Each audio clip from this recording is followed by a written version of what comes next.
Hello everyone, সবাই কেমন আছো? সকাল সকাল উঠে পড়লাম। উঠেই প্রথমে ঠাকুরকে প্রণাম করলাম, ঠাকুরের দর্শন করলাম, কারণ ঘুম থেকে উঠেই ঠাকুর দর্শন করা সবচেয়ে ভালো। তারপর ঠাকুরকে প্রণাম করে ছাদে চলে আসলাম। কালকে অনেক কাপড় ছিল, সেই কাপড়গুলো কালকে শুকায়নি, কারণ আমাদের এখানে একটু বৃষ্টি হয়েছিল বলেই অনেক কাপড় ছিল। যে সব কাপড় টাপড় মিলে এবার ছাদটা একটু পরিষ্কার করতে আসলাম, কারণ কালকে কিছু পাখি আমার এই টবটার মধ্যে অনেক নোংরা ফেলেছে। আর আমি এখানে অনেক দুব্বা গাছ হয়েছে, আমি প্রত্যেক বৃহস্পতিবার করে এখান থেকেই আমি দুব্বো উঠাই, কারণ আমাদের তো গ্রামের বাড়ি, আমাদের এখানে তো আর ফুল দুব্বো শহরের মতন তো আর বিক্রি হয় না, কারণ বাড়িতেই আমাদের সব গাছ লাগাতে হয়। এই যে দুব্বার ওগুলো পরিষ্কার করে ছাদটাকে একটু ঝাড়টার দিয়ে রান্নাঘরে চলে আসলাম। একটু গরম জল করলাম, কারণ প্রত্যেকদিন সকালবেলা খালি পেটে গরম জল লেবু দিয়ে একটু খেয়ে তারপরে চা খাই। চাও করা হয়ে গেছে, চাও খাওয়া দাওয়া হয়ে এবার ঘর পরিষ্কার করতে চলে আসলাম। সকালবেলা এগুলো কাজ তাড়াতাড়ি না করলে না অনেক বেলা হয়ে যায়।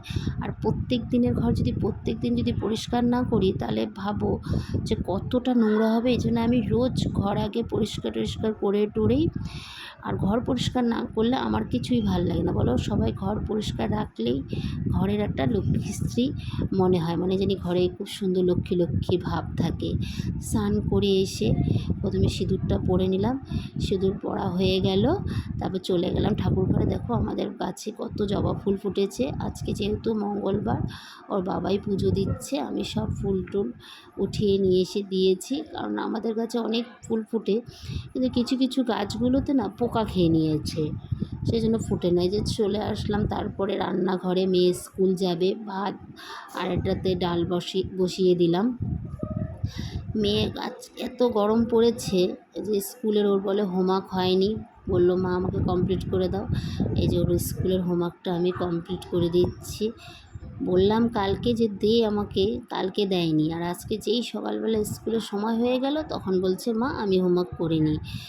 এই যে সকালবেলা কাপড়গুলো যে ছাদে দিয়েছি সেগুলো শুকিয়ে গেছে, সেগুলো সব নিয়ে আসলাম।